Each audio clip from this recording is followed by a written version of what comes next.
హల్లెలూయా.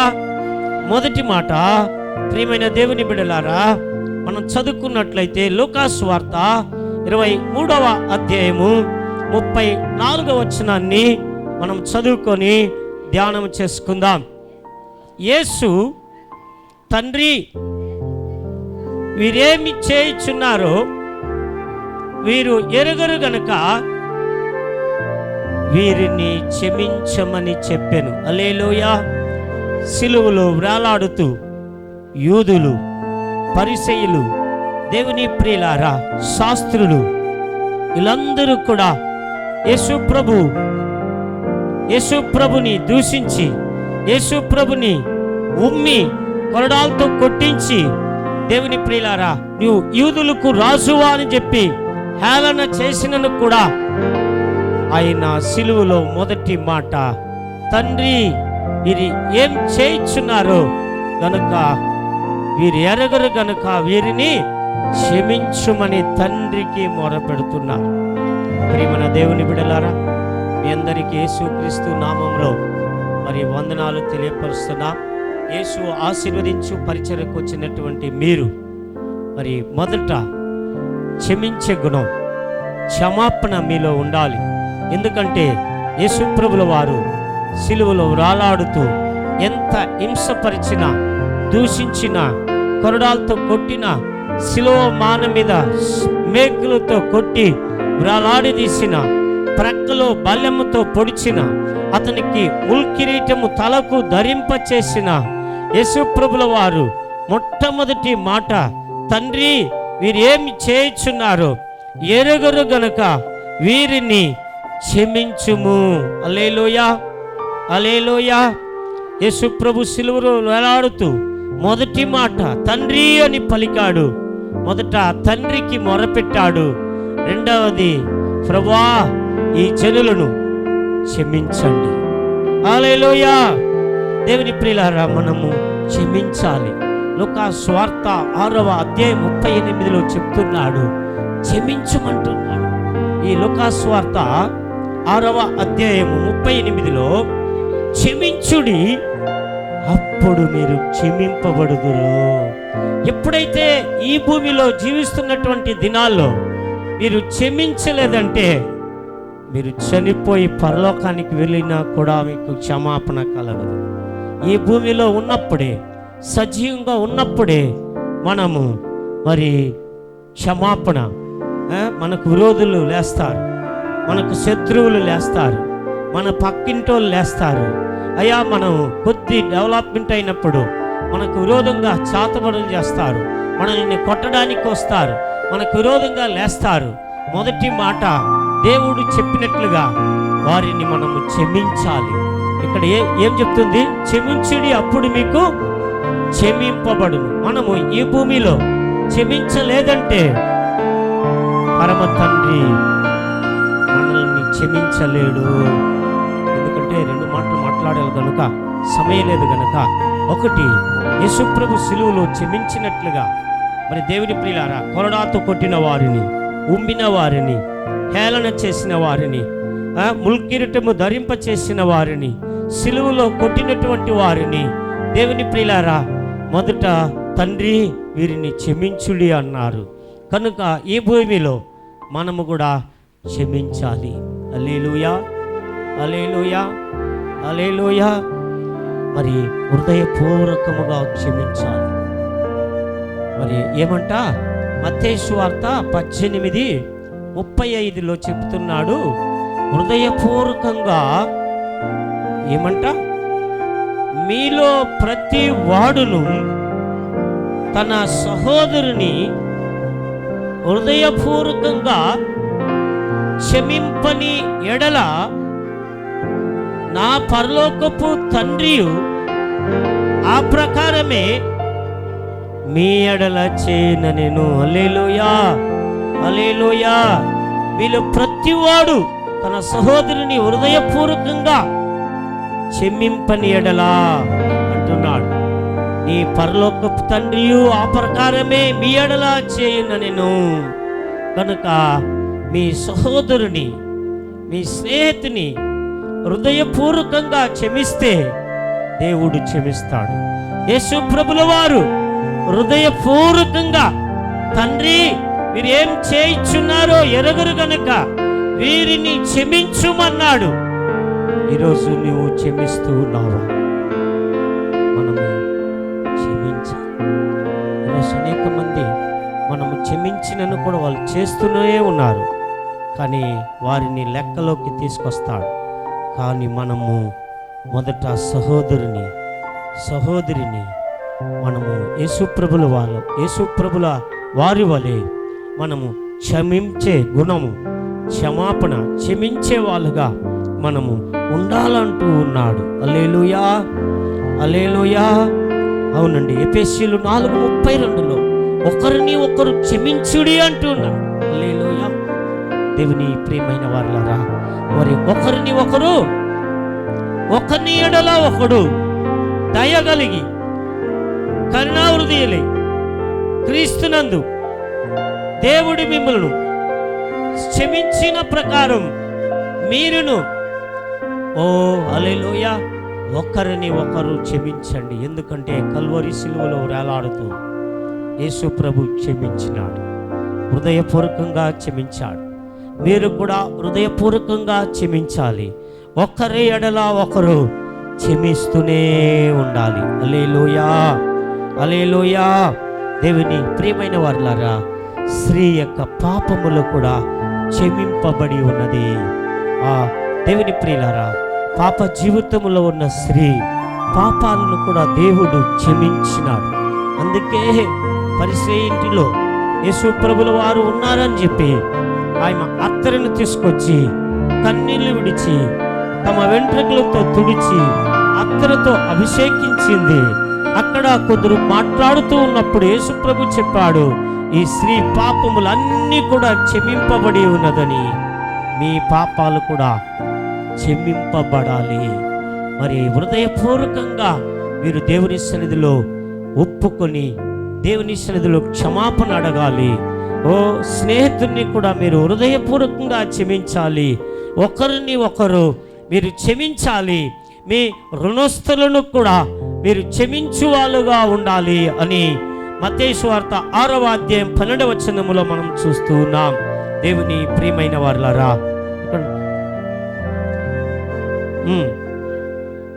ఆమేన్, హల్లెలూయా. కాబట్టి యేసు ప్రభుల వారు మొదటి మాట సిలువలో వేలాడుతూ, తండ్రి వీరేమి చేయించున్నారో ఎరుగరు గనుక వీరిని క్షమించుడి. హల్లెలూయా, హల్లెలూయా. ఇది క్షమాపణ మాటగా ఉన్నది. మీలో కూడా ప్రతివాడు క్షమాపణ కలిగినటువంటి వారుగా ఉండాలంటూ ఉన్నాడు దేవుడు.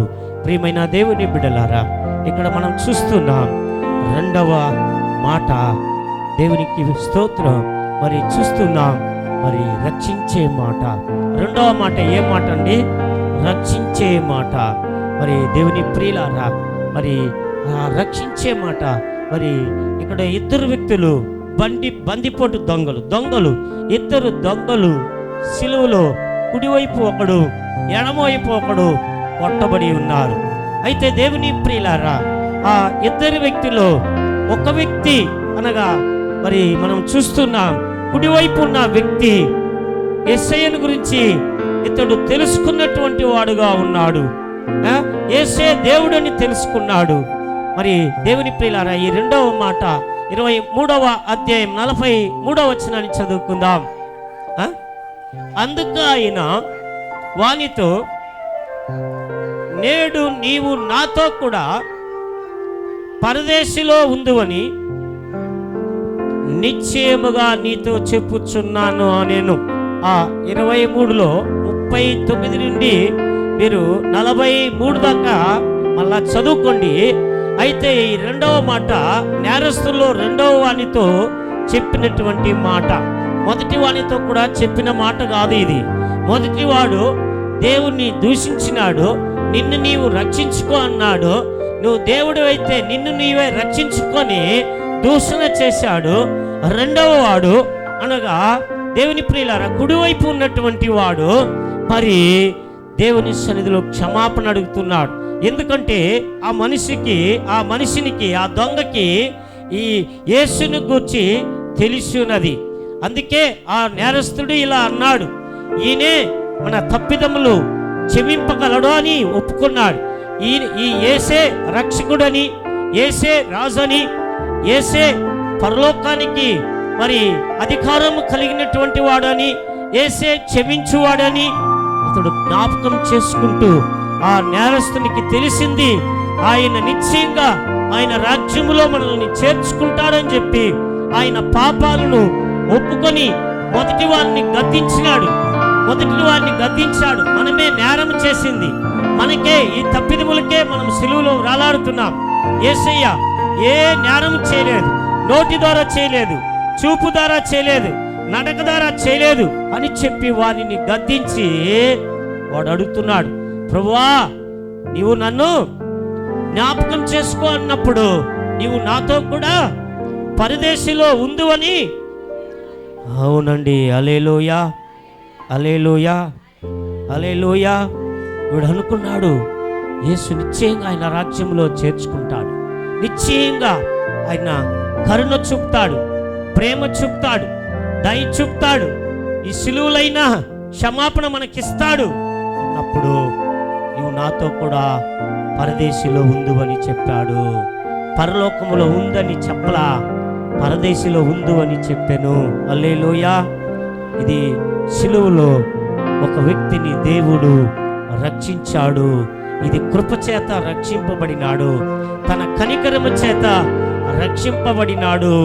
ఆ యొక్క కుడివైపు ఉన్న దొంగ ఇతడు కూడా దేవుని ప్రియులారా ఆయన చెప్పాడు, నీవు నాతో కూడా పరదేశిలో ఉండు అని. అబ్రహాము రొమ్ములోనికి వెళ్ళిపోయాడు. అబ్రహాము రొమ్ము అనగా అదే ప్యారడైస్, అదే పరదేశి అన్నమాట, అదే విశ్రాంతి స్థలం అన్నమాట. దేవుని ప్రియులారా నువ్వు నాతో కూడా ఎక్కడ ఉండు? పరదేశి అనగా విశ్రాంతి స్థలం, రెస్ట్ ఉన్నటువంటి స్థలం. నువ్వు నాతో కూడా నా రాజ్యంలో ఉంటావని చెప్పలేదు. హల్లెలూయా, హల్లెలూయా. నువ్వు నాతో పరలోకంలో ఉంటావని చెప్పలేదు, పరదేశిలో ఉంటావని చెప్పాడు. హల్లెలూయా. కాబట్టి దేవుని ప్రియులారా మనం పరలోకానికి వెళ్ళాలంటే నీటి మూలముగా, ఆత్మ మూలముగా మనము జన్మించాలి. నీటి మూలముగాను ఆత్మ మూలముగాను జన్మించలేదంటే మనం పరలోకానికి వెళ్ళలేం, పరలోకానికి చూడలేం. దేవుని ప్రియమైన వారులరా, వీళ్ళు నీటి మూలముగాను ఆత్మ మూలంగాను జన్మించలేదు, కానీ సిలువలో క్షమాపణ అడిగాడు, పాపాలను ఒప్పుకున్నాడు. అందుకే నువ్వు నాతో కూడా పరదేశిలో ఉండు అని చెప్పినాడు, పరలోకంలో ఉంటావని చెప్పలేదు. యోహాను 3:5 చూస్తే ఇక్కడ యేసు ప్రభుల వారు అంటున్నాడు, యోహాను 3వ అధ్యాయం 5వ వచనములో యేసు ఇట్లా నేను నికోదేముతో చెప్తున్నాడు, ఒకటి నీటి మూలముగాను ఆత్మ మూలముగాను జన్మించితే గాని దేవుని రాజ్యములో ప్రవేశింపలేడని. హల్లెలూయా. నేను నీతో నిశ్చయముగా చెప్పుచున్నాను అనేను. హల్లెలూయా, హల్లెలూయా. అయితే ఇతనికి నీవు నాతో కూడా పరదేశంలో ఉంటావు. దేవుని ప్రియులారా, నీవు పరదేశికి వెళ్ళాలా, పరదేశం నుండి పరలోకానికి వెళ్ళాలా అనుకుంటే ఇప్పుడే ఈ నెలలోనే మరి దేవుని ప్రియులారా నీటి మూలముగాను ఆత్మ మూలంగాను జన్మించువారుగా ఉండాలంటే చివరి అనగా ఈస్టర్ దినములో బాప్తిసం కార్యక్రమం ఉంటుంది కనుక ఆ బాప్తిసంలో మీరు పాల్గొందితే నీటి మూలముగా ఆత్మ మూలముగా జన్మిస్తే దేవుడిని మీకు పరలోకాన్ని ఇస్తాడు. అయితే ఇతనికి చెప్పాడు, నీవు నాతో కూడా పరదేశంలో ఉండు అని. హల్లెలూయా, హల్లెలూయా.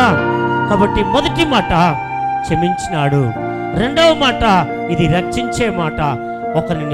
ఒకడు సిలువలో రక్షణ పొందాడు అనగా పరదేశంలో నువ్వు నాతో కూడా ఉంటావని చెప్పాడు. దేవుని ప్రియులారా, ఇక్కడ మనం చూస్తున్నాం, ఒకటి క్షమించాలి, రెండవది ఈ లోకములో ఉన్నప్పుడే దేవుని ప్రియులారా మన పాపాలను మనము ఒప్పుకోవాలి. ఒప్పుకొని విడిచిపెట్టువాడు కనికరమును పొందుతాడని చెప్పి ఇతడు దేవుని ప్రియులారా ఒప్పుకున్నాడు. పరదేశిలో ఉంటావని చెప్పాడు. దేవుని ప్రియులారా, నీకు పరదేశి కావాలా, పరలోకం కావాలా? ఇప్పుడే నీవు కోరుకుంటున్నాడు కనుక ఈ 2 మాటలు ఇచ్చినందుకై నేను ప్రభుకు వందనాలు తెలియపరుస్తున్నాను. కనుక దేవుని ప్రియమైన దేవుని బిడ్డలారా, మీరు క్షమించే వాళ్ళుగా ఉండాలి. రెండవది, మీరు రక్షింపబడి యేసుక్రీస్తు రక్తంలో కడగబడిన వాడుగా, ఆ సిలువలో ఒకడు రక్షణ పొందాడు. దేవుని ప్రియులారా, వానిని పరదేశీలో నువ్వు నాతో కూడా ఉంటావన్నాడు. నువ్వు ఇప్పుడే ఈ క్షణమే ఒప్పుకుంటావా? ఇదే రక్షణ దినం, ఇదే అనుకూలమైన సమయం.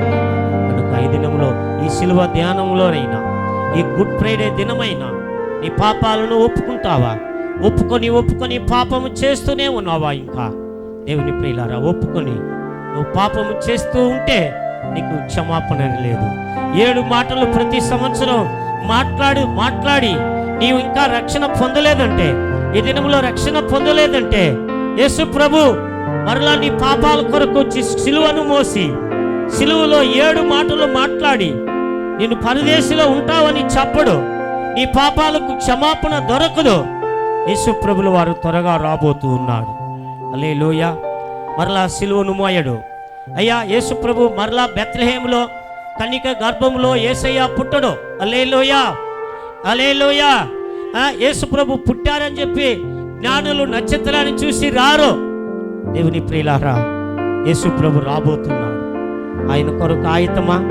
ఈ సిలువ ధ్యానములైనా, ఈ 7 మాటలైనా యేసు ప్రభు రాకడ కొరకు నువ్వు సిద్ధపాటు కలిగి ఉన్నావా? యేసు ప్రభుని వెంబడిస్తావా? సిలువ వైపు చూస్తున్నావా? ఆ సిలువ శక్తినిస్తుంది, విలువనిస్తుంది, సమాధానంనిస్తుంది, ఐక్యతనిస్తుంది, సహిస్తుంది. కనుక 2వ రాకడకు నువ్వు ఆయుత్తంగా ఉన్నావా? యేసు ప్రభు పరిశుద్ధుల కొరకు రాబోతున్నారు. మనందరూ కూడా కన్నులు మూద్దాం. ప్రేమగల ప్రభువా, నీకు వందనాలు నాయనా. యేసయ్యా, నిన్ను మహిమపరుస్తున్నా. సిలువలో వ్రాలాడుతూ నాయనా, మీరు తండ్రి 7 మాటలు మాట్లాడారు. మొదటి మాట క్షమించే మాట. వీరు తండ్రి, వీరు ఏం చేయించున్నారు ఎరుగురు కనుక వీరిని క్షమించమన్నారు. అలాగే ప్రతి వారిని మీరు క్షమించండి. రెండవది రక్షణార్థమైన మాట ప్రభువా, నీ బిడ్డలు ఒప్పుకుంటే, ఓ తండ్రి, ఇప్పుడే వారిని రక్షించండి. రక్షించి నా ప్రభువా, పాప క్షమాపణ పొంది త్వరగా వాళ్ళు బాప్తిసము పొంది పరలోకానికి వారసులు కావడానికి దయచేయండి. దివిలతో నింపమని మాకు ముందున్న ఇంకా వాక్యాలను కూడా మీ చేతులు అప్పగిస్తూ మాట్లాడుతున్న బిడ్డల్ని ఓ ప్రభు అభిషేకించి బలంగా వాడుకోమని ప్రభును రక్షకుడైన యేసుక్రీస్తు దివ్యనామములో ప్రార్థిస్తున్నాము తండ్రి. ఆమేన్.